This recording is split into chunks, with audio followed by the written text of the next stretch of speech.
Good morning. आजच्या व्हिडिओची सुरुवात करते माझ्या वेट लॉस अपडेटने. माझं सुरुवातीला वजन 78.45 केजी होतं आणि काही दिवसापूर्वी 76.20 केजीपर्यंत आलं होतं. पण गेल्या 2-3 दिवसात थोडंसं वाढून 76.15 केजी झालं आहे. पण काही हरकत नाही.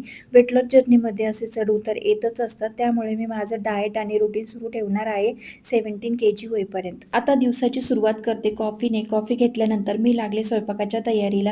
आज डाळ-बाटी बनवणार होते. त्यासाठी रवा, गव्हाचे पीठ, हळद, मीठ, ओवा आणि बडीशोप घेतली.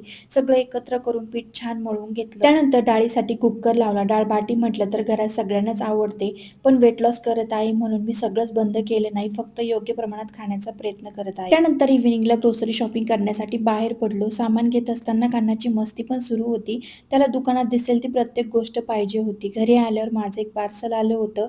ते ओपन करून पाहिलं तर त्यामध्ये सेल्फी स्टिक होती. फोटो काढताना आणि लांबून शूटिंग करायला खूप उपयोगी पडणार आहे आता. आणि किराणा सामान जागच्या जागी भरून ठेवला. मूग, मटकी, हरभरा आणि सोयाचंक्स हे सर्व वेट लॉससाठी उपयोगी पडेल. भेटूया नेक्स्ट व्हिडिओमध्ये. बाय.